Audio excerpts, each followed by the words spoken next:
The Voice of Apple Valley reports from the Apple Valley Town Council meeting held on May 27, 2025 at Apple Valley Town Hall. There were various items on the agenda, including a new security camera system for the Singh Center for the Arts and a roundabout for the intersection of Yucca Loma Road and Rincon. The meeting kicked off with public comment and the town attorney explaining what the purpose of public comment really is. This is an opportunity for the public to comment on items not on the agenda that relate to the town's business. And I'm sorry, I'm not eating into your answer, but I'm delaying your comment. I do apologize.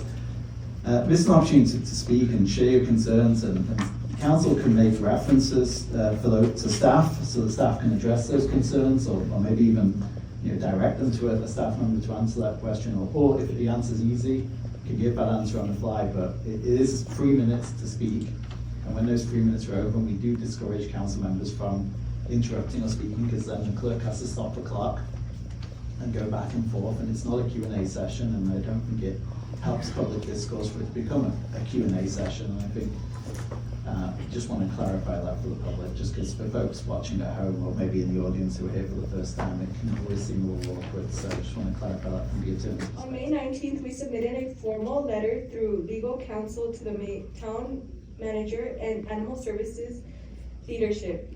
It outlined serious concerns, including possible violations of California's Hayden's Act and Civil Code 1834.4.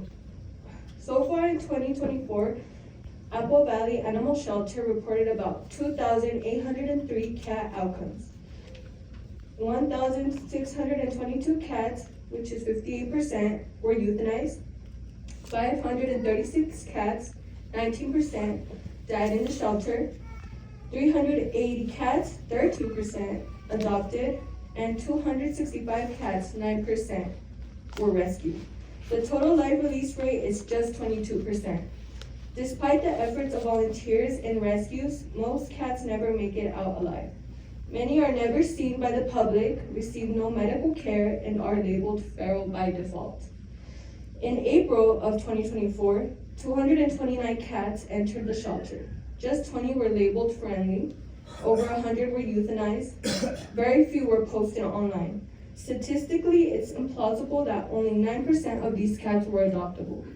Advocate for like a bike lane path from like Tractor Supply down to Sonic on the side, and it'd be nice if it could ever get done to make it like the one on Apple Valley Road, so it's off away from the road with like plants and trees like separating it. So along that area right there's like a freeway from Sonic down to Tractor Supply. That's why I've been wanting to come in here. Mess of homeless things with fires going on. There's rebar all over, there's broken glass, there's wire metal to cut the kids, there's holes to fall in. So these new cameras you can put all over and point it down at the real world instead of the fantasy world of arts and culture. Resident Sherry Kidwell raised concerns about the continued spending on the Singh Center for the Arts, including a $105,000 security camera purchase, even though the building has sat mostly vacant since the town has taken it over. But when does the spending stop on this place?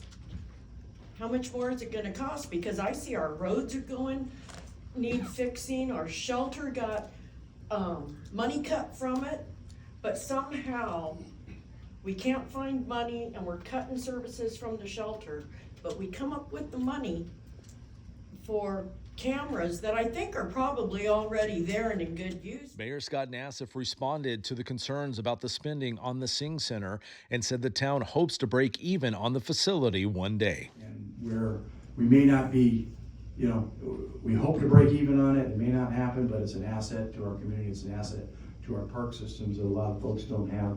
And again, something that will hopefully draw and make our community more valuable. But there is a plan to help, recoup some of this funds as we move forward and get those theaters operated and get, we've had somebody actually interested in doing movie theaters and charging for those type of things. So once we get the facility up and running, hopefully we'll get a return on that investment.